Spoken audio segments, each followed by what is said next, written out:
E o Brasil registrou mais uma vez o maior número de casos de Covid-19 em 24 horas. Segundo os secretários de saúde, foram quase 225 mil casos confirmados. Com esses dados, o país enfrenta a semana com o maior volume de infecções desde o começo da pandemia, quase 1 milhão de casos. Essa alta está sobrecarregando leitos de hospitais, tanto da rede pública quanto da rede privada de diversos estados.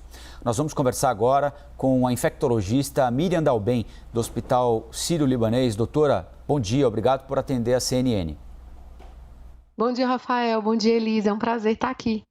Eu queria que a senhora falasse para a gente qual é a situação no Sírio, inicialmente, e quem são os pacientes que estão tendo de ser internados. Porque a gente recebe aqui, doutora, frequentemente uma dúvida que é interessante de quem nos acompanha. São Paulo, a cidade, por exemplo, é claro que o Sírio recebe gente do mundo todo, né? Enfim, é um hospital com funcionamento muito particular. Mas São Paulo anunciou que tinha mais de 100% da sua população vacinada, ou seja, a cidade de São Paulo vacinou todo mundo e mais alguém, mais pacientes que moram fora da cidade. Por que é que os nossos hospitais em São Paulo estão enchendo de gente? Quem são essas pessoas, doutora? Na verdade, o que a gente tem observado nos hospitais de São Paulo é bem parecido com o que a gente observou em outros lugares do mundo, né? Londres observou a mesma coisa, Estados Unidos também.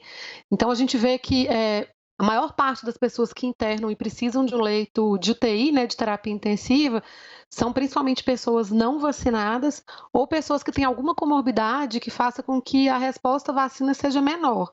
Por exemplo, quem tem câncer oncohematológico, né, câncer no sangue, tipo leucemia e tal.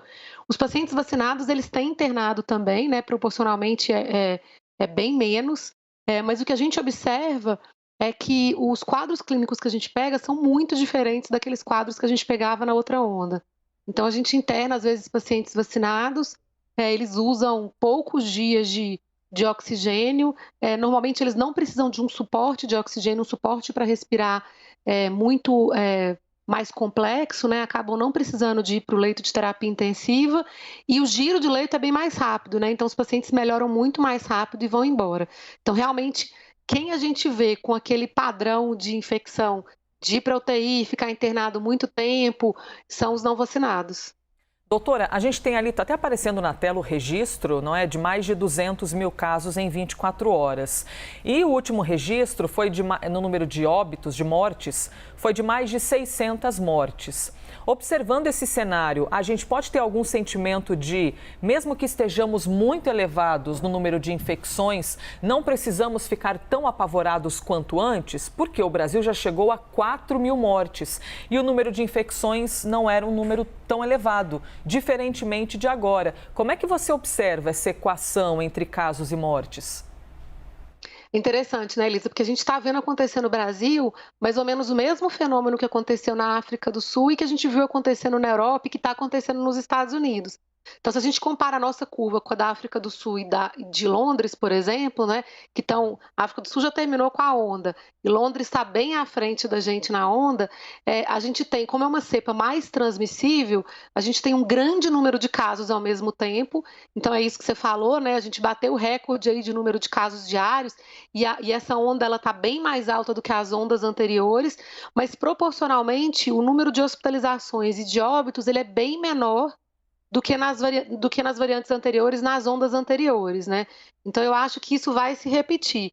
Provavelmente o que vai acontecer também é que vai ser uma onda mais rápida. Ela vai atingir um pico muito mais rápido, um pico muito mais alto e vai se resolver mais rapidamente. Então o que a gente espera é que as próximas 3 semanas, mais ou menos, sejam semanas bem duras, que a gente continue tendo aumento no número de casos, mas que até o final de fevereiro, começo de março, se a nossa onda se comportar como as ondas desses outros países, a gente tenha meio que uma resolução dessa onda de Ômicron.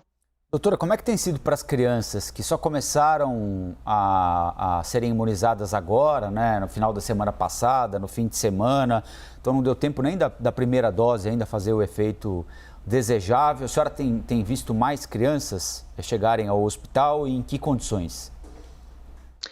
Com certeza, assim, isso é uma percepção, né, que está Brasil afora, você mesmo mostrou as manchetes aí, né, Rafael? O que a gente tem observado é que os prontos-socorros infantis, eles estão ficando muito cheios de crianças com síndrome respiratória. A grande maioria delas é realmente Covid. E os leitos de UTIs pediátricas, eles estão atingindo patamares aí de ocupação que não foram atingidos nas ondas anteriores, né? A gente teve dado hoje aí que 7 estados já estão com os leitos acima, a ocupação dos leitos hospitalares pediátricos acima de 80%. E esse é o mesmo fenômeno que a gente viu acontecer em outros países que eles conseguiram bloquear com a vacinação. Infelizmente, a gente demorou muito para começar a vacinar nossas crianças, né? E a gente vai acabar tendo as crianças voltando para a escola sem ainda a desenvolver a imunidade da primeira dose da vacina em muitos casos. Mas a gente sabe que, pelo menos a Coronavac, tem trabalhos aí que a gente não tem publicados ainda, mas que o Chile falou, né? Que 15 dias depois da primeira dose, boa parte das crianças, mais de 90% das crianças, já tem uma certa proteção contra a Covid grave. Então é nisso que a gente está apostando, né? Que a gente começou a vacinar as crianças agora, elas vão se encontrar aí na escola, mas já vão estar começando a ficar protegidas contra a variante. Doutora, o que é que a gente já sabe e já conseguiu atestar no dia a dia sobre o tempo de proteção de uma pessoa depois que ela toma a vacina? Porque muitos se vacinaram, por exemplo, em setembro, outubro e agora no fim do ano já recomeçaram, né, a aplicação de dose extra. Assim, de maneira singela, daquilo que a senhora tem podido ver no dia a dia, por quanto tempo exatamente a pessoa costuma ficar mais bem protegida? Ou ainda é difícil fazer esse tipo de afirmação? É difícil falar. A gente sabe pelos trabalhos que a Ômicron ela escapa da imunidade conferida pela infecção pelas variantes anteriores, né?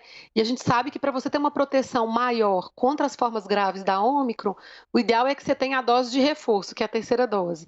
Então, já publicaram trabalhos mostrando que quem tem a dose de reforço tem um quadro clínico mais leve e está mais protegido contra hospitalizações. Muita gente pergunta, né? Eu vi até o Rafael falando aí, mas agora vai acabar... a gente vai induzir imunidade de rebanho, todo mundo vai pegar a Ômicron. A gente tem que ter um pouco de cautela, a gente não sabe ainda, né? Com as variantes anteriores, a gente viu que com mais ou menos 3 meses da onda, começavam a haver casos de reinfecção. A gente tem que aguardar aí para ver como que vai ser com a Ômicron. É muito pouco tempo de Ômicron ainda para a gente saber. Então, o ideal é que mesmo quem teve infecção agora pela Ômicron, espere os 30 dias e tome a dose de reforço da vacina. Doutora, a senhora acha que está na hora da gente começar a discutir, o país começar a discutir, eventualmente, a retomada, mesmo que por um prazo mais curto, a retomada de medidas de distanciamento social um pouco mais duras? Difícil dizer, né? Porque a gente não... A Ômicron ela é uma variante mais leve, mas ela é uma variante bem mais transmissível. E a gente sabe que essas medidas de lockdown, essas medidas mais duras, elas afetam muito a economia também, né? E a gente vê já diversos problemas dos lockdowns anteriores na economia. Eu acho que algumas coisas que vêm sendo feitas são bem acertadas. Então, por exemplo, a gente evitar grandes aglomerações, como foi feito agora cancelando o carnaval, isso eu acho que é bastante acertado, né? E a gente exigir das pessoas e ter um mecanismo de fazer com que elas cumpram a medida de uso de máscara, que é uma medida que a gente sabe que reduz a probabilidade de infecção aí em 91%, também seria uma medida bastante acertada. Eu acho que a gente tem que começar por aí, né? Evitando grandes festas com grandes aglomerações, e como o carnaval, e exigindo o uso de máscara, que são medidas horizontais que a gente fala que os outros países estão fazendo e que funcionaram. Muito bem, agradecemos então a doutora Miriam Dalben, infectologista do Hospital Sírio-Libanês aqui de São Paulo. Doutora, algumas pessoas têm uma capacidade grande de conseguir traduzir assuntos complexos e ao mesmo tempo ter carisma, ter tranquilidade na fala. Então é muito bom poder ouvi-la, viu? Porque você consegue traduzir muito bem tudo isso para a gente. Obrigada pela entrevista. Obrigada, Elisa. Bom dia, doutora.